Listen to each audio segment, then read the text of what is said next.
we went through the trees we went through a couple of rows, and like, I've been a barista and I have good barista hustle. I looked at my bucket at the end of this, like, I think we had been picking for 4 hours and there was not a lot of coffee in there. I thought for sure I would have filled half this bucket. Welcome to the Daily Coffee Pro by Map It Forward, friends. I'm your host, Lee Safar, and this is episode 2 of a 5-part series with just me. In this series, we are going through and exploring what my experience was like on my first coffee origin trip. I went to the big island of Hawaii in the Kona region and had the great privilege of meeting many producers from the region, and spent my time mostly at Monarch Coffee Farms, and it was a deep privilege to do so. One of the days that I was there, I was picking coffee, and in today's episode, that's what I want to give you insight into, what it was like to be a coffee picker for a day. So the day starts early. The day starts with a briefing. We got taught, it was me and the interns who were on the island. We spoke about the interns in the last episode, but it was me and the interns. We were all learning how to pick coffee for the first time. They had no experience picking coffee. They are Americans, the folks who are picking with me. And we hadn't had any experience picking coffee before, but we're all very excited about the experience, and all were there because we wanted to learn more about coffee and the process of farming. Now, when I approached this, I was very excited. I am somebody who enjoys manual labor. I like repetitive tasks. It gives my mind an opportunity to think and at a hum. But what happened when we had been given instructions, my process of learning how to pick gave me some insights into some things that I didn't quite expect. When we started the day, Abby and Sal, who are running the whole process, would give us an understanding of the kinds of cherries that we were looking to pick. So if you've never seen a coffee tree before, they've got these really long branches on them, and they have clusters of cherries on them, and the cherries ripen at different times. So they go anywhere from green to yellow to a kind of orange pinky color, and then to red, and then to a dark amber. And what you're looking for based on the quality of the final product that you're looking for, either you're going to be picking to strip pick, which means let's just take everything off the tree. Quality is not a problem, as opposed to high-end specialty grade coffee, which is all about picking the ripest cherries. Now, beyond the very ripe is the overripe fruit, which they call mummies, and you want to pick those as well. And the part that was really interesting to me was when my picking buddy and I were going through the trees, and we were picking geishas the first day, and I mentioned it in the last episode, Monarch Coffee Farms has geisha, and they have Pacamara. Now, the Pacamara had been stumped last year, so we weren't picking any Pacamara. We were just picking geisha. As we went through the trees, we were told what you want to do is you want to grab the fruit that's within the scope of the versions of red we had been shown were what we were looking to pick that day. And you grab the fruit and you kind of twist it and pull. And it should, if it's ripe, it should come off quite easily. Folks, our first on-demand workshop, How to Become a Coffee Consultant, is now available for you to learn at your own pace for just €50, and it comes with a certificate upon completion. Go to mapitforward.coffee/workshops or click the link in the show notes for more details. Support this podcast by supporting our sponsors. We went through the trees we went through a couple of rows, and like, I've been a barista and I have good barista hustle. I looked at my bucket at the end of this, like, I think we had been picking for 4 hours and there was not a lot of coffee in there. I thought for sure I would have filled half this bucket. And you wear this bucket over, like these straps over you with this bucket in front of you. And you're carrying it as you're picking, and you're reaching on like up high to pick at the cherries. And as you pick, you just drop into your bucket. You want to be mindful that you don't drop anything on the ground because you don't want to spread any diseases from coffee from coffee leaf rust or from borer beetles or from any of that kind of stuff. So when you throw it on the ground, you could be potentially spreading diseases. So we don't throw that. Everything goes in the bucket. But my bucket wasn't anywhere near as full as I thought it would be. And then Sal came up behind us and helped us understand that we were being far too sensitive as choosing the cherries we were picking. And so what had happened was we had left a whole bunch of cherry on the tree because as we grabbed it and tried to turn it and pick it, we weren't being forceful enough. We were being very, very gentle, which meant that the 4 hours that we had picked, we had to go through all of those trees again, which was incredibly frustrating for us. And no doubt Sal was a legend. He was like, that's okay, just go. And, this is a day of learning. This is the first day you're doing this. He was very encouraging, very inspiring, very supportive. But it just felt frustrating for all of us because all 4 of us who were picking had done the same thing.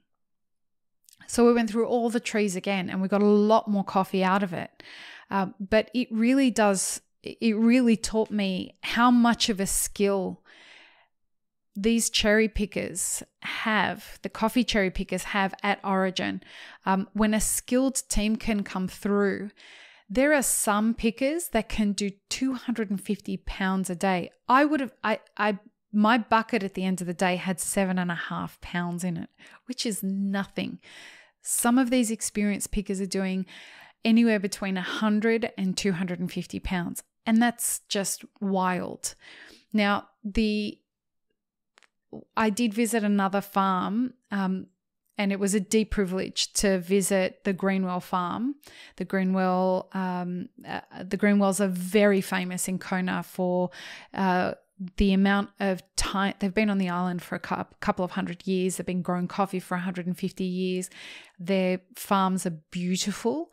You want to go and check out the Mapple Forward highlights for story, and you'll see a lot of content that I took there, and you'll specifically see some of the bags being brought back from the pickers. And what we're always aiming for when we're picking, because now I'm an expert picker and everything. Not even slightly. But one thing that you definitely get the impression of is that fast is not always the best element of everything. You want to be fast, and if you're going for specialty grade, you want to be fast with red cherries. And so this gave me insight into a lot of these photos that we see from producers on Instagram. It gave me the insight into what I'm actually looking for now when it comes to understanding the quality of the cherry that those producers have. So when you see a producer that's posting photos of the cherries that have been picked, you want to see the uniformity of red in those cherries. Or is there a lot of yellows and greens, or partially red, partially yellow greens? Partially red and partially yellow. So the top half of the cherry is a kind of a yellow, and the bottom half of the cherry is a kind of red. And why this is important is because there are producers out there that are saying that they're picking specialty grade, high-end specialty grade. The sweeter the fruit is, the redder the fruit is, the more likely it is to be sweet. And I was not prepared for what it would taste like when you pick a ripe cherry off a tree and you taste it. It was nothing like what I anticipated. It was, to put it plainly, on these gesha trees, it tasted like juicy fruit gum. It was amazing.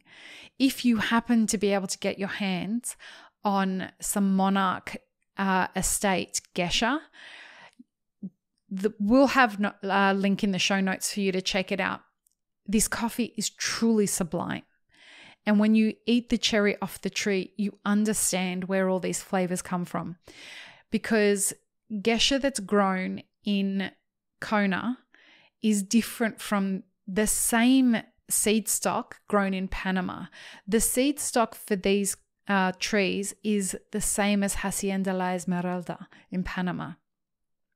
And here it tastes completely different, obviously because of the terroir and because of the different ways that the coffee is treated in the processing. But honestly, folks, it is truly something to get your hands on this coffee. As we were picking, the one thing that I came to realize is that there is a different standard for what Monarch decides is quality, and that was not. It was as evident as you could possibly make it when we took our full buckets and took it to be processed afterwards. So we floated the cherries to see what would come to the top. We scooped all of that off because that was not good coffee. We took all of that aside, and then we put it through another color sorter, and we made sure that we only selected for the red cherries. And again, you can see those images on Instagram. It was interesting when I went to the Greenwell farm, and Tommy Greenwell, who it was an honor to meet and spend time with, a lot of respect for Tommy and Jenny from the Greenwell farm. But he generously opened the bags for us and showed us what the pickers had picked. And in his words, he was showing me how much yellow and green cherry. He said they're a little too anxious. It's the beginning of picking. They're a little too anxious. They're picking more yellow cherries than we would like. And a lot of the time, pickers are paid in weight. So what happens is that they will take a look at the person who's running the mill will take a look at the quality of what's been picked for the day, and they will adjust the pricing of what they're paying the pickers based on the quality of what's in the bag. And so if the bag is only full of red cherries, that's a different price to if the bag is filled with an assortment of red cherries, yellow cherries, or ripe cherries and underripe cherries. All in all, I can tell you that it is hard work.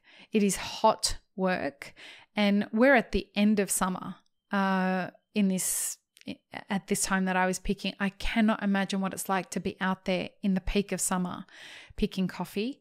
It is laborious. It is physical labor, and I don't mind physical labor, but this was still hard for me. It is a Zen practice. I found that no matter how tired I was getting, I was still very, I felt like I was in a groove. As disappointing as the bucket was of how little coffee I had, I still really enjoyed the process. But when I look at what is involved for these pickers day in, day out, months on end, as they are professional coffee pickers, I come to realize how important, how deeply, deeply important they are to the quality of the coffee that ends up being sold to the market after it's been processed. All too often, we don't have enough of a conversation about coffee pickers in this industry. And as a result, I think what we're seeing is that we are getting less and less and less who are leaving the profession. So it's something to think about. In the next episode, I will go into a deep dive about why coffee that's grown in the US is a really complicated market. This is really, really interesting, folks. I hope that you will join me. Peace, love, and peanut butter. Have an amazing rest of your day. Thanks for tuning in, friends. There are 2 ways you can support this podcast. Firstly, become a paid member of our YouTube channel. Secondly, you can join our Patreon for as little as $3 a month. Don't forget to subscribe and like this video before you leave, and check the show notes for more information. Now, this is what you should check out next.